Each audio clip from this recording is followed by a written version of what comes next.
Hi everybody, Ali Akbarian, your resident road safety expert from Mobility Engineering, back again for another Q&A. Thank you very much for sending in your questions. We love answering those questions, so please keep sending them in. Also, as I say every single time, please hit that subscribe button. We'd love your support to get to 1,000 subscribers.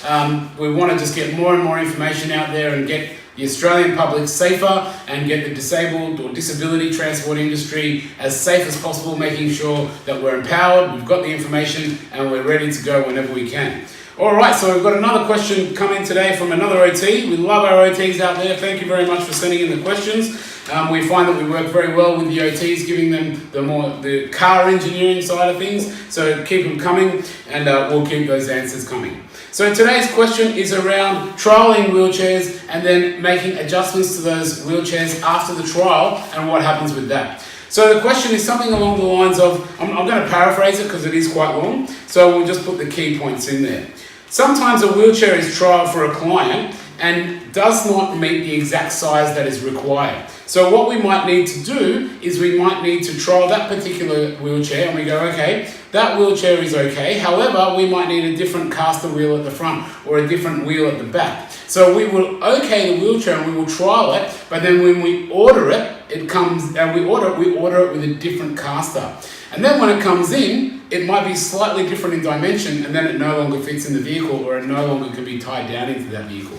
And the question is, who's liable? What do we do in this situation? Any advice or any tips around that? So that's a great question, and that actually ties into another one which I answered just recently, and it's around liabilities, due diligence, and to be honest, just taking a little bit of extra time and care.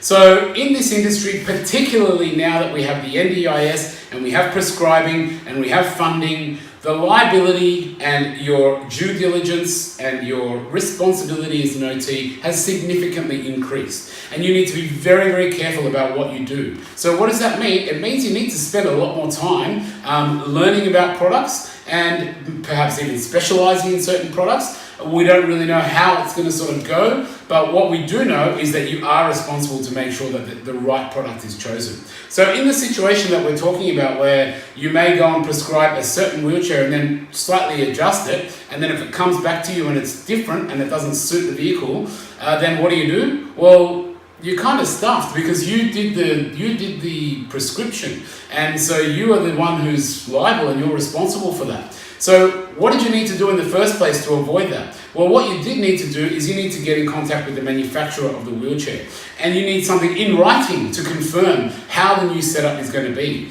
And if they can't guarantee it, well, you're going to have something around that you're going to have something around that with them to allow some flexibility for them to change the wheelchair or change the setup if it doesn't suit.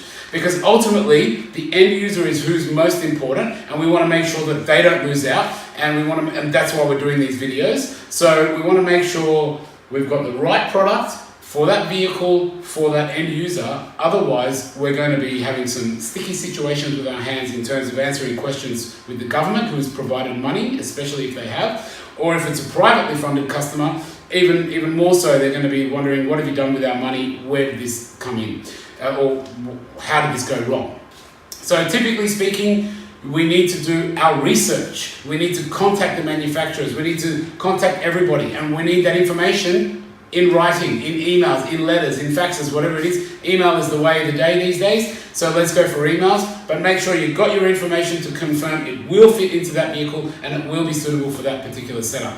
If it's not, then it's the wrong product, and you basically do have an issue in terms of liability and responsibility, because you are the one who's prescribing that product, and it is your job to make sure that you've done that due diligence and that research. So get online, do some research, touch base with the manufacturers. I know it does make the job a little bit different to maybe what it was in the past. You might do a little bit more work than what you did, but that's just what goes on with the industry and how it works. So I hope that answers your question. Thank you very much for sending it in.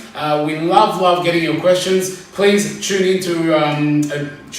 subscribe, sorry. Here we go. Please hit that subscribe button. That's what I was trying to get at. It looks something like this down there, and we'd love to have you on board and send us any questions into the future, and have a great evening, and thanks very much.